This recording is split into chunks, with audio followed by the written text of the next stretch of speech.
With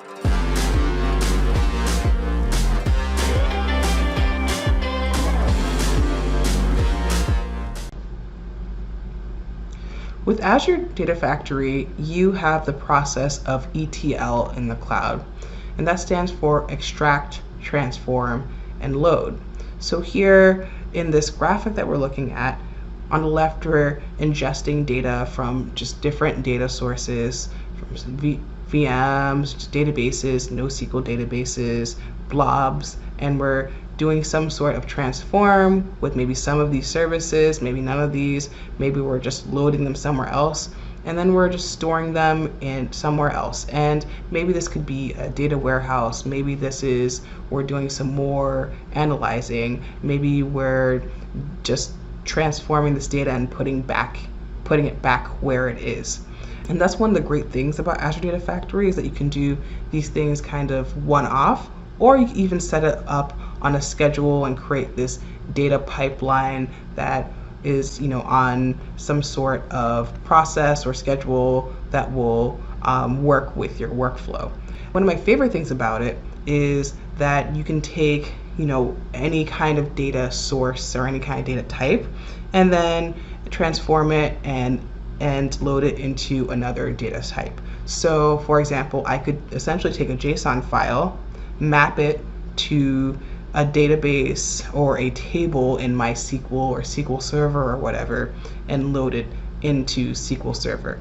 So it's really neat. So we're going to take a look at what this looks like in our demo. So in this exercise, we're going to use Azure Data Factory to convert some data from one type to another and load it into MySQL. And we're going to read it and look at it with Jupyter Notebooks inside of Azure Machine Learning Studio. In this demo, we are going to work with Jupyter Notebooks within Azure Machine Learning. So how I got there was from the Machine Learning Studio. So I opened up my machine learning instance in Azure in the portal, went to Launch Now, and then when you go to the studio, there is a notebooks section. You just click on that, and that's how it ended up here. So if you followed all the steps in the video for setup for the Intro to Azure session, then you should be all set and ready to go. So this notebook in particular is exploring the differences in how elevation affects certain weather conditions. And we're grabbing this data from NOAA, and this is actually data that is available for free in Azure Open Data Sets. So I'm just grabbing it from there. It's like open and public and available for use by anybody. So I'm just gonna run these first few cells here, and I'm just adding some packages. We're using Python, and this is just the Azure Storage information. And then from here, I am grabbing the blob that is the Parquet file that is stored by inside of Azure. So this is just the what the Open Dataset team saved, and this is the format that they decided to save. So here is the output, and this is the name of my file here. So now it's there. So continuing on here, this is at the exact areas that we are comparing. So this distance here is, you can see, is a little bit more rockier, and this over here is a little bit more flat. So we are gathering surface level weather to just see the differences in elevation and temperature and wind speed, to see what happens on the surface when the elevation is different.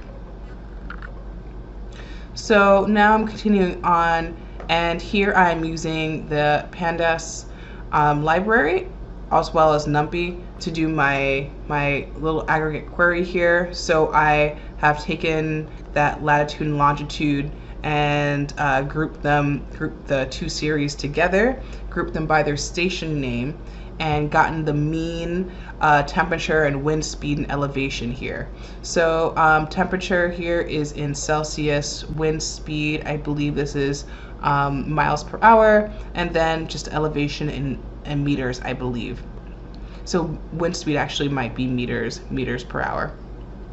So here's the station names, and we can see here that when the elevation is a little higher, that the temperature seems to be a little lower. We can see the wind speed also seems to pick up here. And yeah, that's great.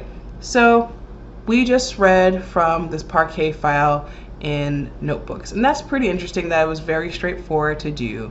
But now we want to be able to insert this data into MySQL, and we're going to do that with Azure Data Factory. So these are the steps here, but I'm going to also walk through it myself. So you might have noticed that if you refresh your files here on the left, that a Parquet file showed up in your directory, and there it is. So what I'm going to do is I'm going to download it, and I'm just going to move this to my desktop here.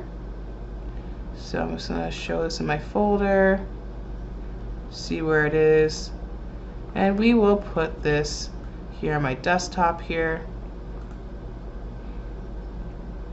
So my file is here, and now I am going to go to my storage account that actually lives here in Azure Machine Learning.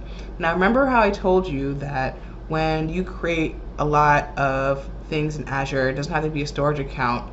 There always is a chance that a storage account is created for you. Well, that's what's happening here. So, so if you create an Azure Machine Learning account, you should have a data source area here. And in here is some 2 data stores here, and these are Blob Storage containers. So what I'm actually going to do is I'm going to click on it, and I'm just going to go to the account name here that I've named it, and this is going to take me to my storage account. So I'm going to open this up, and now I am in the storage account that is linked to my Azure ML instance. So I am going to go to my containers here for the Blob service, and I'm going to just use this default Blob store here. And I have this file here already as a test, but I am going to upload the blob that I just downloaded. And this was on my desktop, so I'm just going to grab it from my desktop here, and I'm going to upload it here. Now this is not the only way that you have to upload blobs. There's many other options for uploading files as blobs. So okay, so now my file is uploaded and I am all set. So I'm actually going to go to my dashboard here, and now I'm going to go to my Azure Data Factory. So here I am in my Data Factory, and I'm going to open Author and Monitor, and it's going to open it up for me. So it might take a quick second, so give it a minute.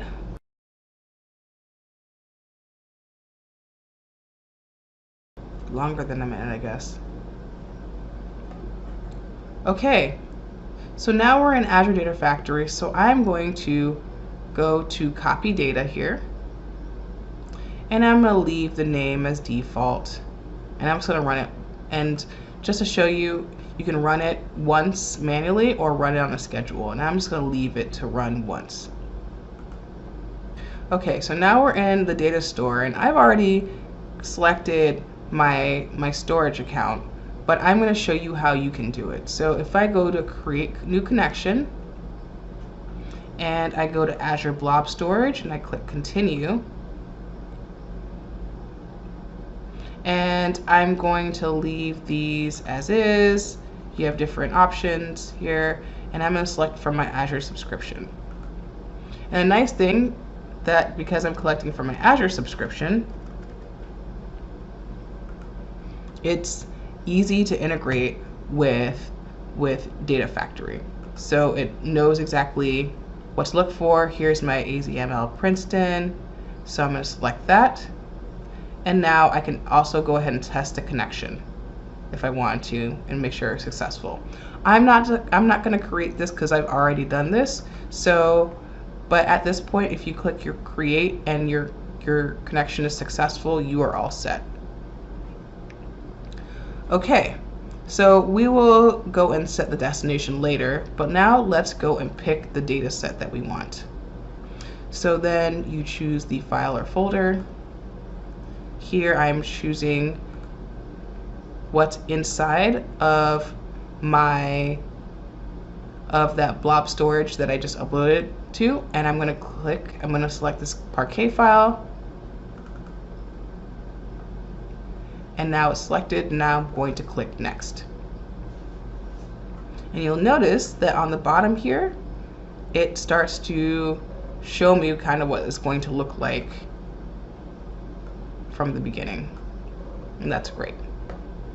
Okay, and also has identified the file format, the compression type for me as well, which is really great.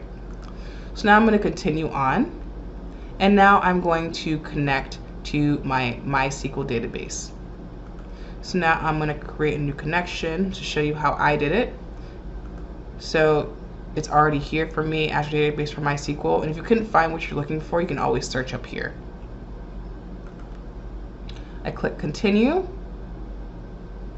and then I can again select my Azure subscription, select mine, you can select the server name, and I will select this one,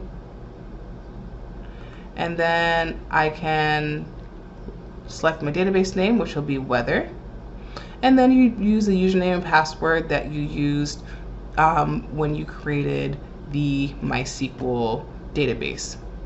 Then you can just go ahead and test it down here and make sure it works, and also make sure that your SSL mode is on preferred, and you should be all set. So I'll show you mine, and here you can see that I'm all set, and if I click test connection, it's successful. Great. Okay. So now I'm going to select that as my destination store. And here I'm doing my table mapping. So I am going to select surface level weather 1, and we are going to also see the preview of what it looks like, and you can see the schema as well, and that's really great. Okay, so now let's continue on. And now we can see that we have some mapping that we need to take care of ourselves.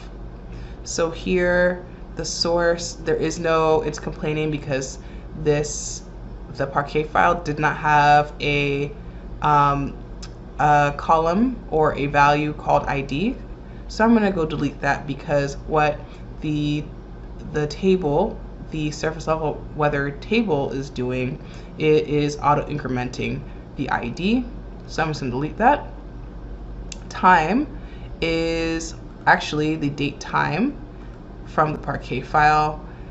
The station is the weather station, or the station name, and then the wind angle, and then looks like that's set.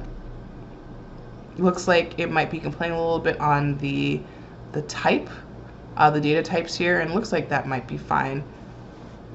And then the current weather code, which would be the present weather indicator, I believe.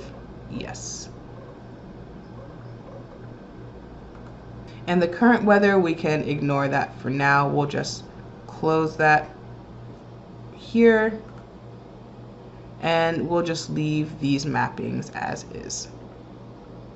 So now I'm going to click next, and then it'll do some more checks for me, ask if I want some more things like fault tolerance, skip incompatible rows. I could do that if I wanted to, data consistency, but we're going to continue on.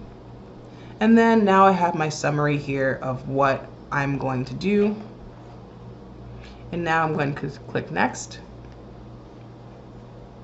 And now it's deploying, it's creating the data sets, running the pipelines, and now it's been created, and I can monitor and I can edit the pipelines, or I'm just going to go ahead and click finish. But you know what, before I do, let's just check monitor and see what's going on there. Even though everything is looking good, let's check the pipeline and see, make sure that it's running properly. Okay, looks like our copy and our pipeline succeeded. Notice that this was a manual trigger here. Like I mentioned before, you can do these manually or on the schedule. And we saw that earlier when we ran through the wizard for copying the data. So that means that we're all set and our data is in MySQL.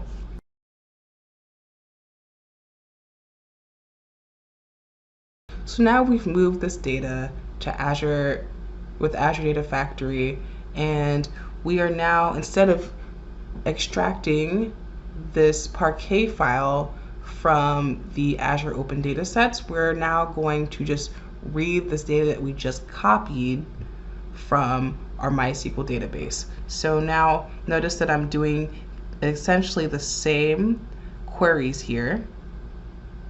And if I run this here,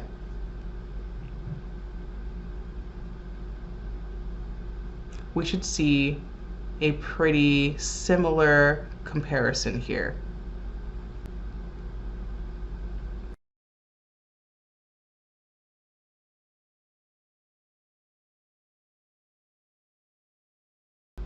So now my query is finished, and here I can see that my aggregate query is completed, and that looks pretty similar to what my data set in here, which was that Parquet file that I downloaded from Azure Open Data Sets, and it looks pretty similar here.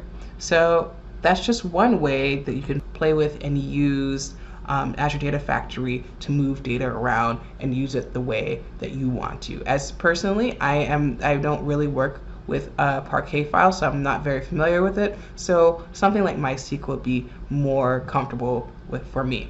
So just keep that in mind if you ever are given or accept a data set that you're not very familiar with and you are in Azure and you want to maybe export and copy it to another type. Azure Data Factory will be very useful for you.